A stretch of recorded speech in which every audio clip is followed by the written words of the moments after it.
It is my third video, third lecture of the same topic, molecular basis of inheritance.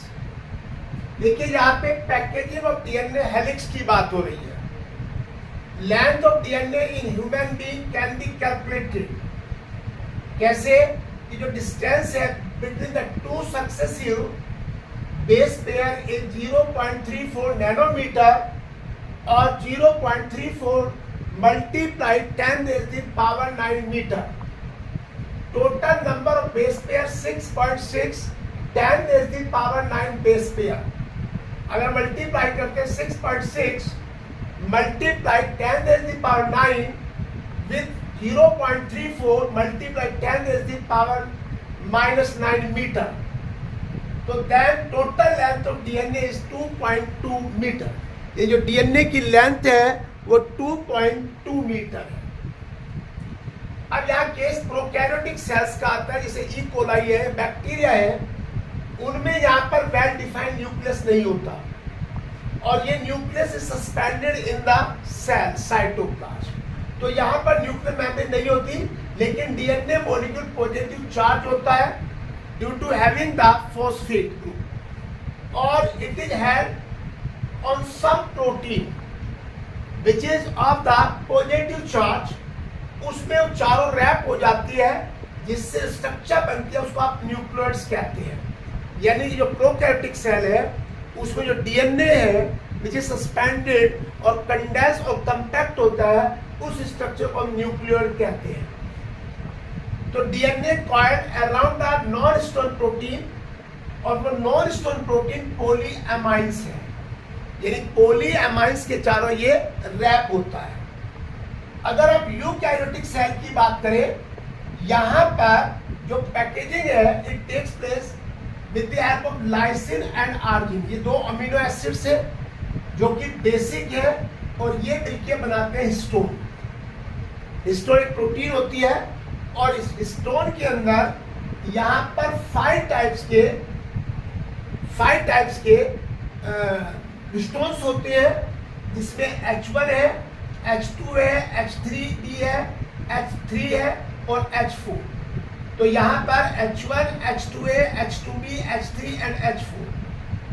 अब ये सारे pairs में होते हैं एक्सेप्ट H1. H1 को छोड़ करके H2A, H2B, H3 and H4 ये सब मिल करके एक ग्रुप बनाते हैं जिसे हम हिस्टोन ऑक्टोमर कहते हैं. ग्रुप ऑफ 8 और 4 पेयर्स. तो ये मिलके हिस्टोन बनाते हैं, और इस हिस्टोन ऑक्टोमर को हम एनयू बॉडी कहते हैं. एनयू बॉडी या कोर ऑफ न्यूक्लियोसोम. ये न्यूक्लियोसोम का मतलब है जिसमें एनयू बॉडी के चारों डीएनए रैप होते हैं, उसको हम न्यूक्लियोसोम कहते हैं. अब यहाँ पर जो डीएनए है वो हमारा नेगेटिव चार्ज है. क्यों है? क्योंकि इसके ऊपर फॉस्फेट ग्रुप प्रेजेंट होता है, और ये रैप होता है around the positive charge histone protein. उसके चार रैप होता है, और जिससे जो स्ट्रक्चर बनती है, यानी कि NU body and chromatin fibre, ये दोनों मिलकर के एक स्ट्रक्चर बनाते हैं जिसे न्यूक्लियोसोम कहते हैं. और जो न्यूक्लियोसोम्स हैं, जो टू सक्सेसिव न्यूक्लियोसोम्स हैं, they are joined one with the another by the H1, जिसको हम लिंकर कहते हैं. यानी कि जैसे आपकी बीड्स ऑफ स्ट्रिंग होती है, उसके बीच में दो मोतियों के बीच में धागा होता है, ऐसे दो न्यूक्लियोसोम के बीच में एक H1 हिस्टोन प्रोटीन होती है, और लिंकर का काम है जो दोनों को ज्वाइन करती है. अब यहाँ पर जो सिंगल न्यूक्लियोसोम्स है, इसमें 200 बेस पेयर्स होते हैं, और nucleosomes are repeated unit of the chromatin. The nucleosomes जो है they are the repeated unit of chromatin, which are thread-like structure and present in the nucleus. जो न्यूक्लियस के अंदर प्रेजेंट होती है. Nucleosome in chromatin look like the beads of string. Nucleosome in chromatin look like the beads of string. The chromatin packed to form solenoid structure. ये pack हो जाते हैं, तो ये जो यहाँ पर एक सोलेनॉइड स्ट्रक्चर की तरह बनाते हैं जो 30 नैनोमीटर डायमीटर का होता है। और इसकी जब फर्दर कॉइलिंग होती है, जो डीएनए की जो फर्दर कॉइलिंग होती है, तो फर्दर कॉइलिंग होने पर वो क्रोमेटिन फाइबर बनाता है। क्रोमेटिन फाइबर के बाद क्रोमेटिड्स बनते हैं और जब सुपर कॉइलिंग होती है तो ये क्रोमोसोम बनाते हैं। ये chromosomes in metaphase attach at the line of equator. ये लाइन ऑफ इक्वेटर जहाँ पे दोनों साइड्स के टिब्यूल्स आकर के मिलते हैं और वो एक स्पिंडल शेप स्ट्रक्चर बने थे, वहां पर ये ज्वाइन होते हैं। इस स्टेज में due to the condensation of the chromatin fibre and become the highly condensed structure which is called chromosome, वो यहाँ पे बन जाती है। अब कुछ ऐसे स्टोन प्रोटीन होती है, स्टोन प्रोटीन के साथ साथ कुछ नॉन स्टोन प्रोटीन भी होती है।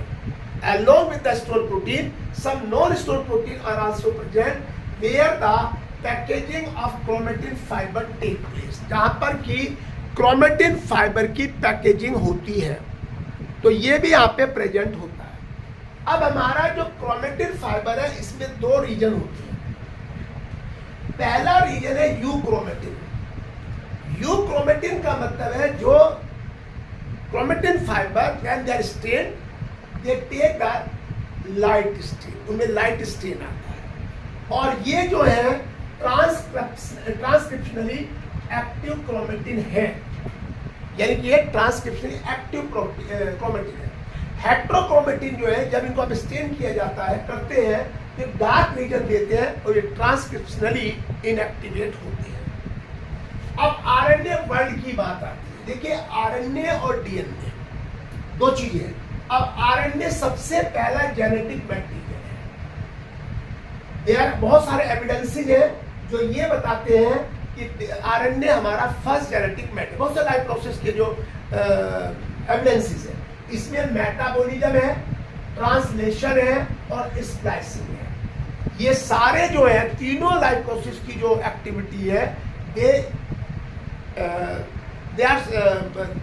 They move around the RNA, यानी आरएनए जेनेटिक मैटेरियल है। लेकिन आरएनए हमारा जेनेटिक मैटेरियल के साथ साथ एक बायो कैटलिस्ट भी है। Besides the genetic material it is a biocatalyst. In some cases जहां पर कि जो एंजाइम्स जो प्रोटीन के बने होते हैं वो काम नहीं आते, वहां पर हमारा RNA acts as a catalyst, वो कैटलिस्ट का काम करता है। अब आता है आरएनए से डीएनए कैसे बना। आरएनए से डीएनए जो बना by the modification of RNA.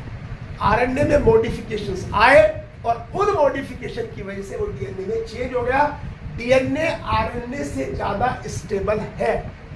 DNA is highly stable, more stable then the RNA.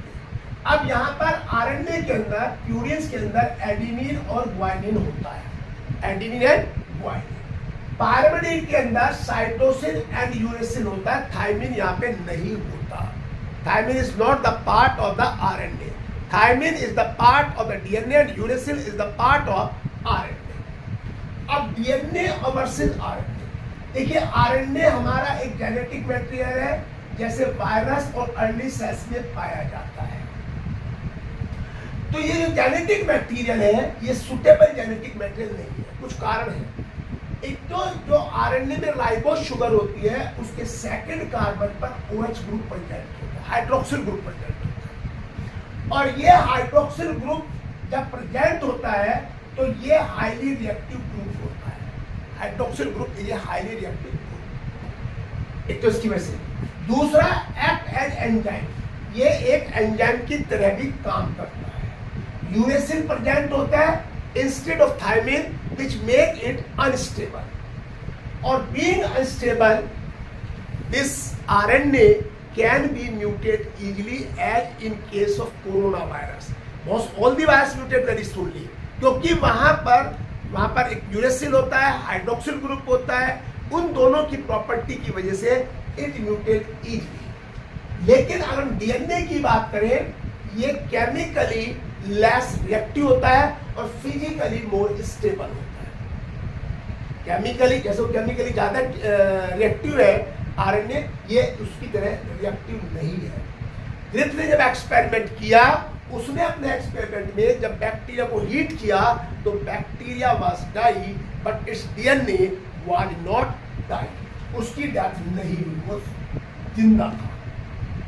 DNA में थायमिन की जगह यूरेसिल होता है और presence of thymine make its more stable, ये इसको ज्यादा स्टेबल बना देती है। और यहाँ पर इनमें हाइड्रोजन बॉन्ड होता है, ये हाइड्रोजन बॉन्ड भी इसको स्टेबिलिटी प्रोवाइड करता है। और जब इसके स्टैकिंग होता है, स्टैकिंग मतलब DNA more stable and for the storage of information, यानी ज्यादा इंफॉर्मेशन होती है। और ये जो आपका डीएनए है इसका म्यूटेशन स्लो रेट पर है, आरएनए का म्यूटेशन फास्ट रेट पर है, इसका म्यूटेशन स्लो रेट पर है। लेकिन डीएनए जेनेटिक मटेरियल है, लेकिन डीएनए ट्रांसक्रिप्ट करके आरएनए बनाता है, वो आरएनए प्रोटीन सिंथेसिस करता है। इसका मतलब जो डीएनए है it is depend on RNA for the synthesis of the protein, protein के सिंथेसिस के लिए उसको आरएनए पे डिपेंड होना पड़ता है।